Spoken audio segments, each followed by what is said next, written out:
وسلم. كمل من الرجال كثير، وكمل من النساء 4: آسية بنت مزاحم امرأة فرعون، ومريم بنت عمران، وخديجة بنت خويلد، وفاطمة بنت محمد عليها سلام الله ورضي الله عنها. من هي السيدة فاطمة الزهراء؟ وهل يخفى على مسلم من هي فاطمة الزهراء رضي الله عنها؟ هي بنت رسول الله صلى الله عليه وعلى آله وصحبه وسلم تسليما كثيرا، وهي من أحب الناس إلى قلب رسول الله صلى الله عليه وسلم، وهذا يعني لا يختلف فيه مسلمان، فضلا أن يكون سنيا أو شيعيا. فبنت رسول الله، وهي زوجة علي بن أبي طالب رضي الله عنه رابع خلفاء رسول الله صلى الله عليه وسلم، وهي أم الحسن والحسين رضي الله عنهما سيدا شباب أهل الجنة. فأي فضل تبتغيه امرأة في الأرض فوق هذا. أفضل تعريف للزهراء عليها السلام هو ما ورد على لسان أبيها صلى الله عليه وسلم. لما أراد أن يعرفها أولا عرفها بأنها سيدة نساء أهل الجنة. نعم. بما فيهم مريم وآسيا وخديجة، فهي أفضل من كمل. نعم، فهي الأفضل. نعم. إطلاقا. وعرفها بأنها طبعا بناء على هذا هي سيدة نساء العالمين كما نعم. ورد في لفظ نعم. آخر للحديث. وعرفها بتعريف أعظم من كونها سيدة نساء أهل الجنة، وهي أنها بضعة منه. الله. فاطمة بضعة مني. وهذا الحديث وسابقه من الأحاديث المتفق عليها بين السنة والشيعة. فإذا كان النبي صلى الله عليه وآله أفضل الخلق، فيقينا ستكون الزهراء بعده هي الأفضل على الإطلاق، لأنها هي بضعته. ولو فتحنا المجال للأحاديث الواردة في التعريف بالزهراء على لسان النبي صلى الله عليه وآله لطال بنا المقام. مش نسأل على الأفضلية، بما أنه كمل من النساء 4، وقلت الشيخ وقال زاد الشيخ أحمد اللي وأفضلهن السيدة فاطمة الزهراء. علاش هي الأفضل بيناتهم الأربعة؟ وإحنا حكينا وعددنا مدى القيمة متاع السيدة خديجة في حلقة كاملة سابقة. نحن قلنا هذا ليس من عندنا، إنما هو بنص حديث رسول الله الذي ذكره الشيخ صلى الله عليه وآله وصحبه وسلم تسليما كثيرا، وهو وصفها بسيادة نساء أهل الجنة. معلوم أن أفضل مخلوقات الله في الجنة، ومعلوم أن من كان أفضل من في الجنة فهو أفضل من خلق الله سبحانه وتعالى. فسيادتها لنساء أهل الجنة تجعلها سيدة عن نساء العالمين، بما في ذلك من ذكر من كوامل النساء دونها. زعما على خاطر سيدنا النبي عليه الصلاة والسلام يقول اللي هي أم أبيها مثلا، زيادة إضافة إلى هذا. هذه مكانتها في قلب رسول الله صلى الله عليه وعلى آله وصحبه وأزواجه وذرياته وسلم تسليما كثيرا. هذه يعني مكانتها في قلب رسول الله صلى الله عليه وسلم، تعطيها محبة واجبة في قلب كل مسلم. قضية الكوثر مرتبطة بسورة الكوثر المعروفة، وقسم كبير من المفسرين تبنى أن الكوثر هي الزهراء عليها السلام، لأن السورة نزلت في سياق الدفاع عن تهمة اتهم بها النبي صلى الله عليه وسلم، أو وصف سيء ألصق به، وهو أنه أبتر، أي مقطوع النسب. فجاء الله عز وجل يسليه بأنه ليس بأبتر، وإنما له خير كثير، أي نسل كثير سيملأ مشارق الأرض ومغاربها. هنا فضيلة للزهراء، نسل النبي صلى الله عليه وآله انحصر في أصباطه وأحفاده، كما ميزنا في الماضي من الزهراء ومن علي عليه السلام. لذلك كل شخص اليوم ينتمي لرسول الله صلى الله عليه وآله، كما نعبر نحن السادة أو الأشراف، لا بد أن يكون فاطميا، يعني يرجع للزهراء، وبالتالي هي كوثر رسول الله صلى الله عليه وآله. وإن كنا نتوافق في تسمية نسل رسول الله صلى الله عليه وسلم بالأشراف، ولكن مسألة الكوثر الراجح فيها عند أهل السنة هي أنه نهر في الجنة اختص الله به رسول الله صلى الله عليه وعلى آله وصحبه وسلم تسليما. ومسألة امتداد نسب رسول الله صلى الله عليه وسلم، فرب سبحانه وتعالى جعل لنبينا خلفا وعوضا في صبتيه الحسن والحسين، ويعني امتد نسل رسول الله صلى الله عليه وسلم تسليما كثيرا. زد على ذلك أن من كانوا يقولون بأن نسل رسول الله صلى الله عليه وسلم منقطع، ووصفوا بأنه أبتر وأن ذكره يعني سيموت بعد موته، فكذبهم الله سبحانه وتعالى. ونحن الآن مليارين على وجه وهذه معجزة ربانية. نحن الآن معجزة ربانية على وجه هذه الأرض نتبع رجلا لا عنده فيسبوك ولا انستغرام ولا عنده شان يوتيوب ولا عنده حتى شيء، وهذا إنما هو فضل من الله سبحانه وتعالى وكرامة لنبينا صلى الله عليه وسلم. لا، هنا معجزة حقيقية. نعم. أنه من ذلك الوقت النبي لم يكن عنده عائلة كبيرة. أخبر الله عز وجل أنه ليس بأبتر. نعم. وأن له نسل ونسل كثير. اليوم تعداد السادة الأشراف يعني أعداد كبيرة وهائلة جدا تمتد من مشارق الأرض إلى مغاربها. هنا القرطبي صاحب كتاب التذكرة وهو سني وسيستشهد به يقول هذه معجزة أيضا، لأن أكثر أسرة في الإسلام حوربت هي أسرة النبي صلى الله عليه وآله.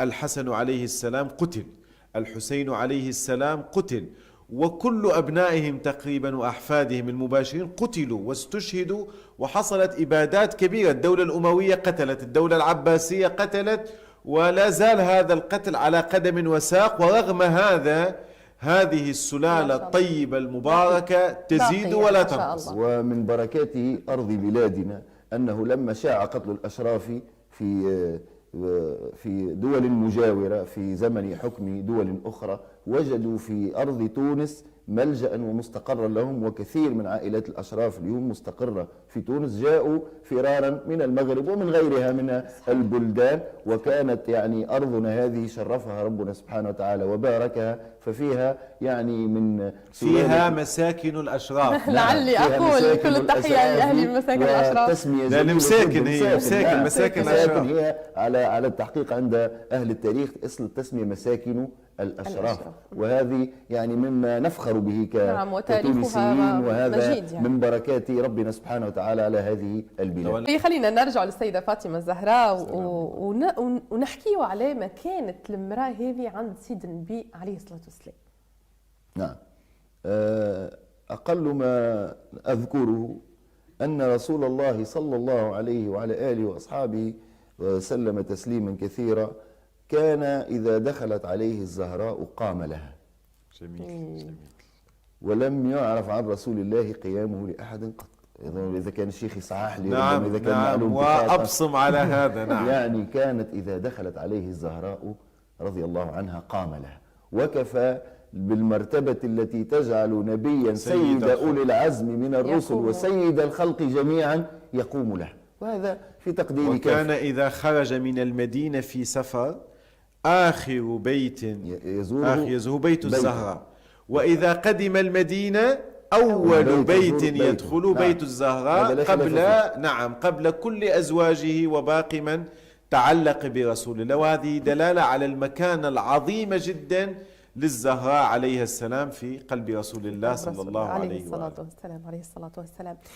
طيب شيخ أحمد، هل للسيدة الزهراء مواقف في حياتها تعرفت بها عند الشيعة؟ عند كل المسلمين. نعم، عند كل المسلمين. أول موقف، وهو من المواقف التي للأسف أولا تدل على عظمة الزهراء ولا تذكر، هي أنها دافعت عن رسول الله صلى الله عليه وآله. هي في مكة كانت طفلة صغيرة جدا، يعني في السن لعله 5 سنوات 6 سنوات لما حصلت هذه الحادثة. النبي كان يصلي بجوار البيت، فجاء مشركو قريش ووضعوا على ظهره سلل جزور. تعبيرنا التونسي شنو يا شيخ؟ دوار. إيه. فجاءت الزهراء ووقفت في وجه صناديد قريش كأبي جهل، شخصية يعني كان الرجال ترتعد لها، وكلمته وجها لوجه بكلام حاد وأبعدتهم، ثم جاءت تزيل الأذى عن ظهر رسول الله صلى الله عليه وآله. هذه دلالة على أن هذه المرأة يعني نشأة. ورواية يعني نعم هي نفس الرواية. نفس الرواية نعم. يعني فيهاش خلاف بيننا. هذا من المواقف التي لا تذكر في السيرة كثيرا للأسف، رغم أنه موقف بطولي من الطراز الرفيع. ومن ذلك الوقت الزهراء المدافعة رقم 1 على أبيها وعلى الإسلام. هو دفاع عن أبيها، هو دفاع عن الإسلام، أكيد ودفاع عن هذه الدعوة الربانية التي يعني سخر الله لها خيرة عباده ومنهم الزهراء. كل المسلمين سنتهم وشيعتهم يعلمون أن الإنسان إذا أوى إلى فراشه يذكر الله سبحانه وتعالى صحيح بصيغة معينة، ويسبحه 33 ويكبره 33 ويحمده 33. طيب هذه خير عظيم، هذا لكل الأمة، وهو حفظ وحصن وحرز من الشيطان، وتعطي قوة، يعرف تعطي قوة باش في أداء العمل وأداء أمان وحماية، أمان وحماية وتوفيق وتسديد من الله سبحانه وتعالى.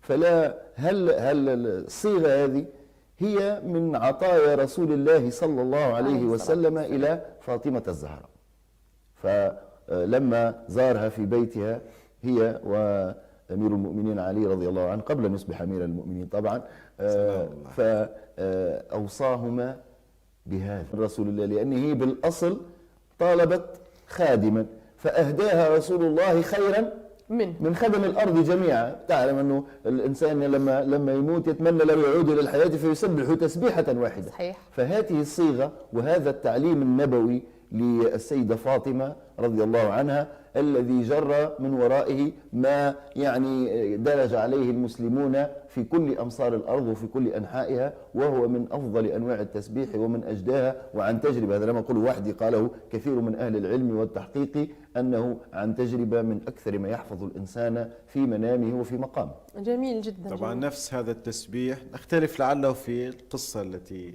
ذكرتها. نعم. هذا ما ورد تفصيل القصة، لكن نتفق أن هذا التسبيح هو هدية من رسول الله صلى الله عليه وآله للزهراء. نعم. هذا مما لا شك فيه.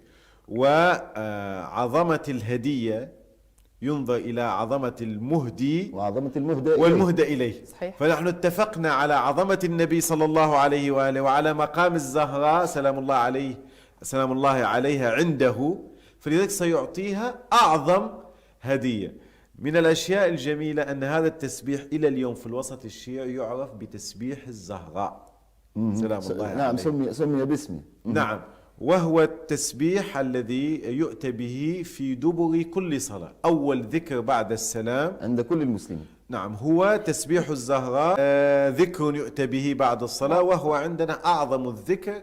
بل ورد في تفسير قوله تعالى اذكروا الله ذكرا كثيرا أن الذكر الكثير هو تسبيح فاطمة عليها السلام.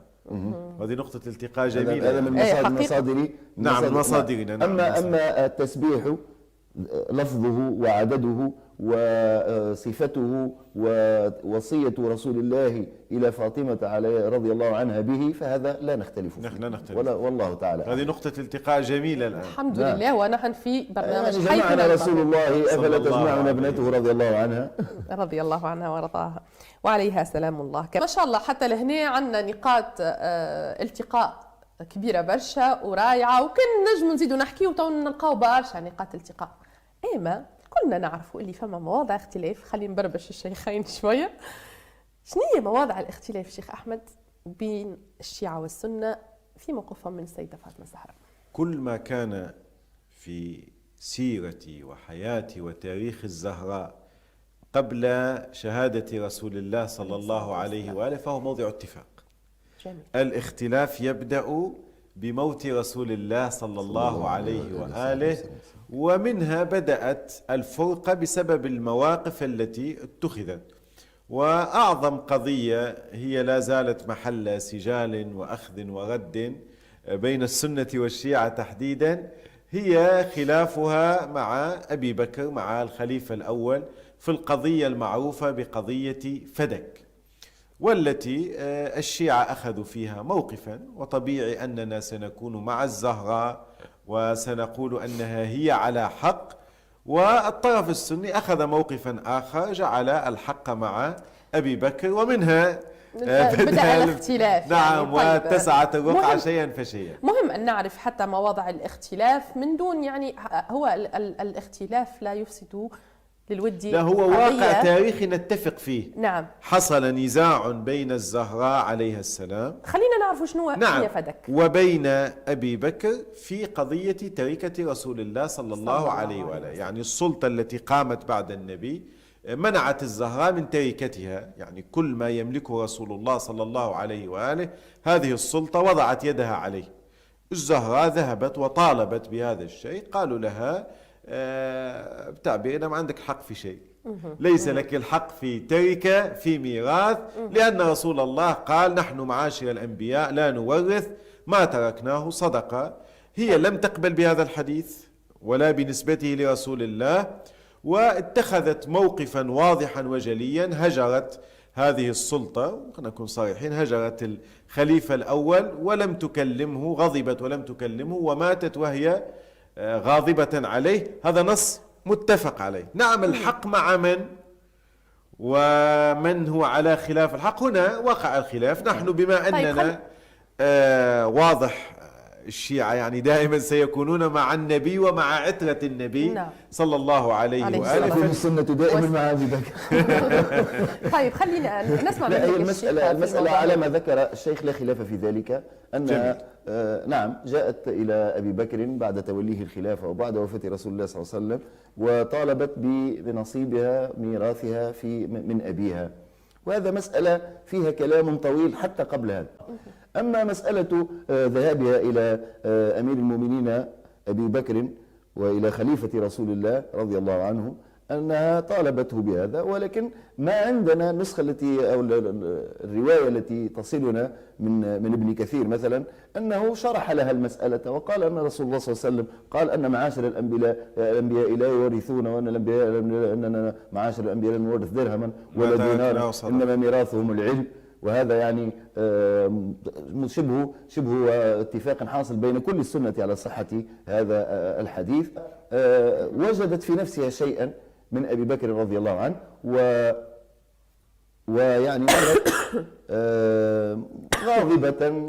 لا بصراحة هي تعبير البخاري ومسلم فغضبت أو فوجدت في نفسها فهجرته فلم تكلمه إلى أن توفيت. نعم، هي قاطعت هذا الشيء. هنا قضية مهمة آخر على أنها كانت غاضبة، وهذا يعني لا ننكره، أن علي رضي الله عنه لما مات دفنها ليلا ولم يعلم أبا بكر بذلك.